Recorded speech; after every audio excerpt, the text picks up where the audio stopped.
it's Ma and me, and we are back from the Health Tune-Up, and we are here to have great conversations across the generations.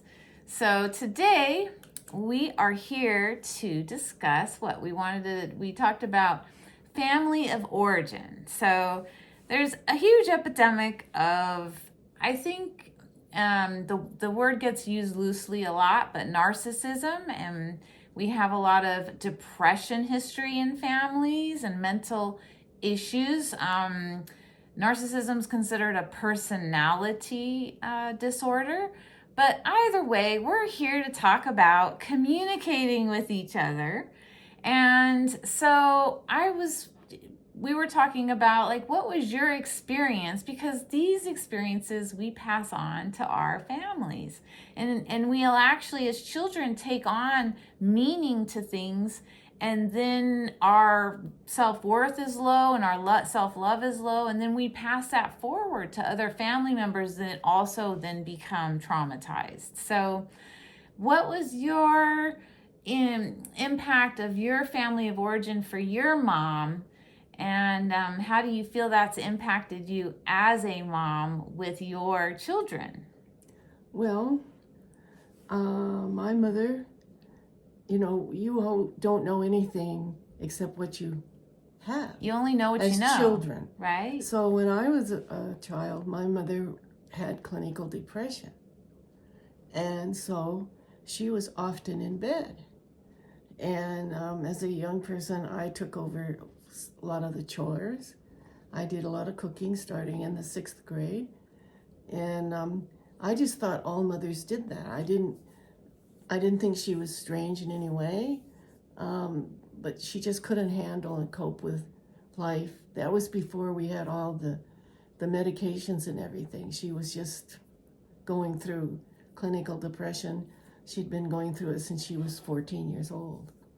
So when I got old enough, like in junior high, when I went to visit my friends, I discovered mothers didn't stay in bed. They did things with their kids. They went skiing.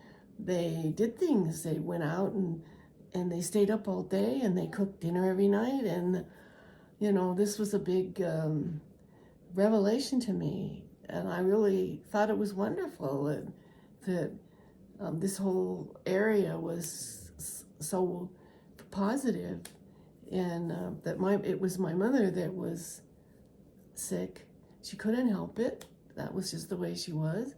I'm not complaining about my upbringing. I'm just saying it affected me in ways that maybe I passed on. You hate cooking. I do. I love it. I mean, I actually had to question that in my 20s because I thought, why do I hate cooking?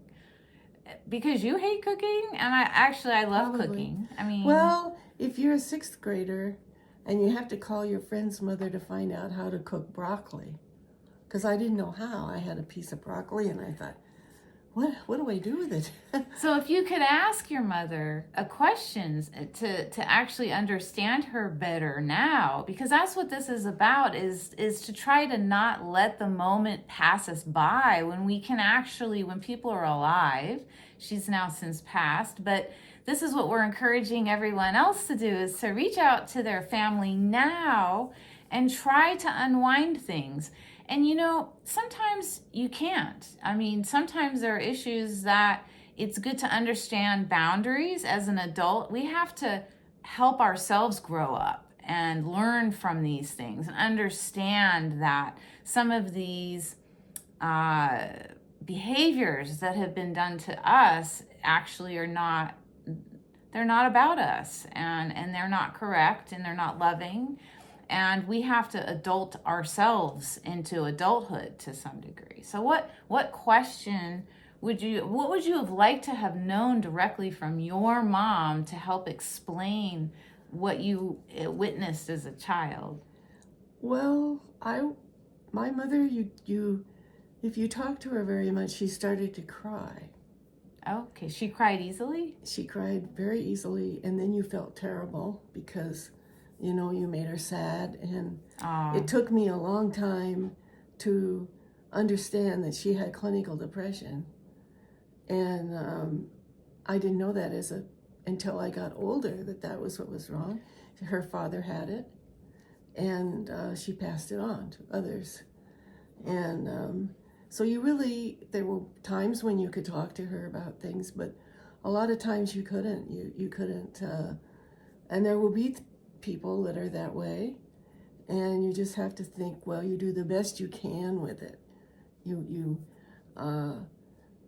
find out what makes those people unhappy, and you don't do that.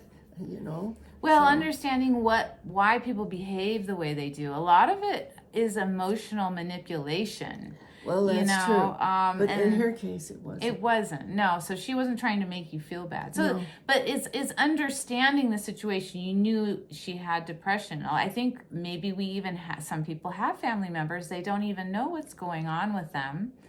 Or what their story is, why they're acting out, why are they trying to control situations so much, why do they have so much anxiety, why are they bullying people, why are they so adamant things have to be their way, or why are they doing everything for everybody, the opposite, it's a bully or a doormat, why are they willing to do anything at all costs, like what is that? And learning how to ask questions compassionately. Well, what would you like to ask me? Oh, wow. I'll put her on the spot. Okay. Well, I'm asking questions in all these videos. True. I think I have a pretty good idea. I mean, I've done a lot of work on myself. Yes, you have. I have spent years and years of counseling and journaling and self-reflecting, and I have parented myself up because basically you and Dad spent most of your attention on the other kids. I guess we did. And I We love didn't you think we and did. I love him, but it's just a fact. I'm not judging it, but it definitely created wounds of abandonment and low self-worth and not being important and no self-love, and it has absolutely impacted my relationships and the decisions of what I put up with. And I have to say, this year I've really come to a very good understanding about healthy boundaries and discernment, because we're encouraging you to reach out to your family and friends, but once you get some information, it's important to discern what's healthy for you. Now, you don't want to turn that. You don't want someone to turn information you give to them Right. into a weapon. Weaponizing that information against other people is completely unacceptable. So if that happens, in all situations, there's no trust, and the trust is lost, in which case then that needs to be reassessed, or you have to have some professional help to get through some of those issues. And we luckily don't have that issue. We trust each other and love each other. So I consider myself very lucky. Oh, thank you. Well, I'm Yeah. lucky too. Yeah. But there are a lot of people out there that we need to communicate. We need to open up and be willing to trust ourselves, that we will take care of ourselves and keep ourselves safe when we're asking these questions. And not judge others for what they've gone through, but also know and learn about ourselves, that we have the discernment and the self-worth and self-love that we will take care of ourselves, no matter what that information may be coming from that person. One thing that I have learned late in life, actually, was that there can be people that you really don't feel comfortable with. And you don't have to be mean. You don't have to be, horrible to that person. You simply don't talk about things about that to that person. And you say, I just don't feel like talking about this right now. You set a boundary. You set a boundary. You're not. You don't have to cut them off, because there may be other ways that you do get along, but you refuse simply to talk about certain things. Well, or And participate in that sort of Right. dynamic. When they find out that they can't do that to you, they'll stop. Right. Or you won't be interacting with that person. But you don't have to. In other words, you're responsible for your own behavior. Right. So you don't want to be a horrible person yourself.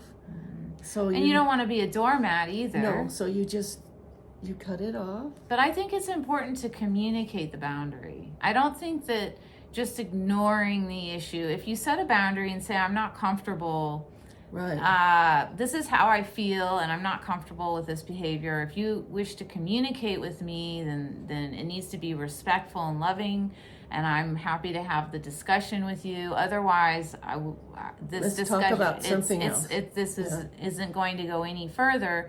And if someone's not going to honor your boundaries in communication, then it comes to a point where you may have to discern either getting professional help to mediate the conversations, or that if it's a friend or family member you don't really interact with, you just maybe don't interact with them. But you don't accept the abuse. Yeah, you have to protect yourself.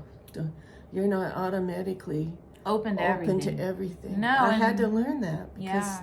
Me too. I got that from you. I'm sorry. Poor girl. And that it's not selfish to be selfish. I don't know if that makes any sense. It is selfish to take care of self, but not in a negative context. Right. Yeah. And that it's okay. We all need to be healthily selfish, because if we're all over the place, we're actually just enabling a bunch of bad behavior and negative experiences in our lives that just perpetuate more problems. And that's not fun. No. It's And don't wait until your mother is an old lady. Yeah, right. We could have had a lot more fun. Yeah, and if Dad was still here, I would have would have healed that together with him. Her dad and her have a lot in common. She doesn't know because she really didn't know her dad. Well, he was emotionally unavailable. He was a quiet man. He kept things to himself. He was emotionally completely shut down. To you, perhaps he seemed that way, but he wasn't. Yeah. And he was very, very sensitive about things. And a lot of her interests, they're the same. And some of the very words she says are his words. Really? Yes. So she's more... Like what? Well, I don't... You're interested in money. Not really. Well, you like... What do you mean? That sounds terrible. He collected books on how to get rich. I don't have a single book on money. He had a whole bunch of... Wait a minute. Wait. We're going off the rails. Where did you get this idea? I don't have a single book about how to make money. Yeah, Not one. You like to. Well, I like to pay my bills. Right. No, she talks a lot about being independent, which he was. I'm an independent person, but I'm not a materialistic person. He was very interested in health.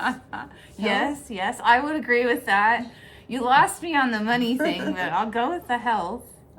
He was experimenting with supplements when people that were selling them were being arrested. He went to get some pills one time when he was a young man, and the person was arrested when he got there for selling them.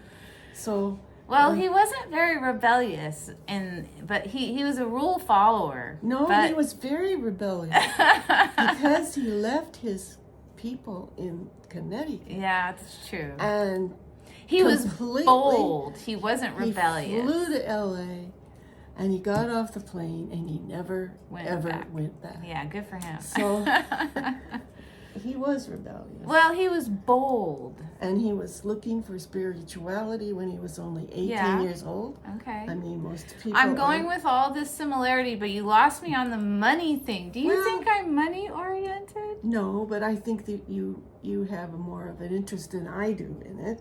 As far as... Well, you've had somebody take care of you your whole life. No, maybe that's it. I would... if someone come along and take care of me, I have no problem. Paging. I mean, but that's important, actually. So no judgment. You had a man that took care of you. You didn't have to work. Well, wait a minute. You did work a little bit, but you mostly did not work. I did work. I worked and worked, and I didn't have enough money. Well... And I went through all those things with 2 kids and you had no 50 money. years of marriage where he took care of you. And though. finally found a good man. And he's taking care of you even And now, even though he's not here. It was a wonderful gift from God. That's all I can say. Yeah. So I don't have that. Well, I want your hear me out. I don't have that. Here is a lovely girl. So of course money is of interest because I have to pay my bills. I mean, Right. I don't have anyone to look to and be like, oh, you're going to take care of that for me? In fact, even if I did, I would still want to be independent. I think it's important to be able to take care of yourself. And the magic is if you can be with somebody that you can work life together with. So, I mean, you had 4 kids. That's what you did for work. That was your work. You had to raise us. So anyways, I think that we've yammered on quite a bit more. We've gone on a lot. Please forgive But us. I think our bottom line is learning how to communicate. Also, we have to have discernment and boundaries and self-love and self-worth in this process when we're starting to corner relatives, family gatherings, and understand that just because it's their story doesn't mean that it has to be your story. That's what's important today, right? Right. All right. Well, it's another great episode, and I've learned a lot more today. And please check us out at thehealthtuneup.com. And until next time, bye-bye. Bye.